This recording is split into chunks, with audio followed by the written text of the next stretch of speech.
Welcome back to Real Relationship Advice. Our families are supposed to be our safe haven, a place of unconditional love and support. But for many, family dynamics can be a source of profound stress, guilt, and emotional pain, especially when toxic patterns are involved. Whether it's constant criticism, manipulation, or a complete disregard for your feelings, navigating these relationships without losing yourself requires a crucial tool: boundaries. Today, we're giving you practical, actionable strategies to set and maintain healthy boundaries with toxic family members so you can protect your peace and reclaim your emotional well-being. 1. Identify the toxic behaviors and your needs. The first step is clarity. Before you can set a boundary, you need to understand what is toxic and what you need to change.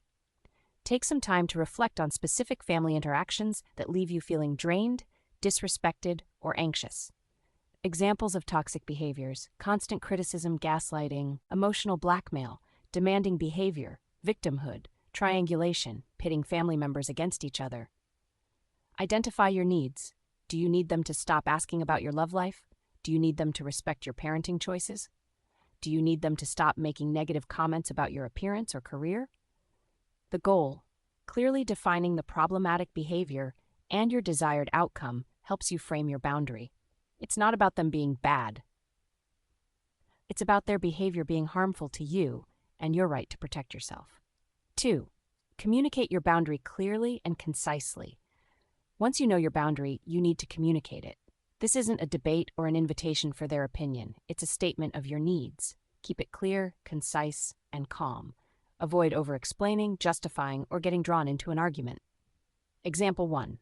Criticism. Mom, when you criticize my parenting choices, it makes me feel disrespected. If you continue, I will need to end our call visit. Example 2. Intrusive questions. Dad, I won't be discussing my finances with you. If you bring it up, I'll change the subject or leave the room. Example 3.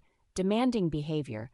I'm not available to help with that this weekend. I have other plans. No need to elaborate on the plans. The goal: use I statements to express your feelings and needs rather than you statements that sound accusatory. Be firm but polite. Remember, you're teaching them how to treat you. 3. Set consequences and be prepared to enforce them. A boundary without a consequence is just a suggestion. This is the hardest part, but it's where your power lies. You must be prepared to follow through on what you say you will do if the boundary is violated. Example: consequence from above. If mom criticizes your parenting again after you've set the boundary, you politely say, "As I mentioned, I need to end this conversation now," and then you end the call or leave. Start small. If the idea of a harsh consequence feels too much, start with smaller, manageable ones, like ending a phone call or stepping away from a conversation. Focus on what you control.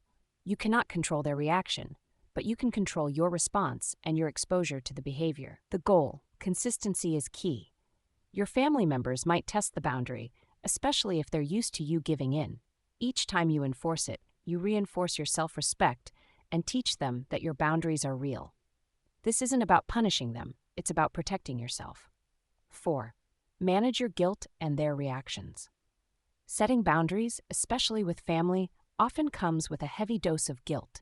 Toxic family members are also masters of manipulation and will often react negatively. Expect guilt trips. How can you do this to me? You're being selfish. Anger or outrage. They may get defensive, lash out, or even try to rally other family members against you. Playing the victim. I'm just trying to help. You're so sensitive. The goal: remind yourself that setting boundaries is an act of self-care, not selfishness. You are teaching others how to love you respectfully. Their negative reaction is usually a sign that the boundary was needed, not that it was wrong. You are allowed to protect your emotional energy. It's okay if they are uncomfortable. It means change is happening. 5. Consider different types of boundaries: physical, emotional, time. Boundaries aren't just verbal. They can be physical, limiting physical contact, deciding not to hug certain family members, or establishing personal space.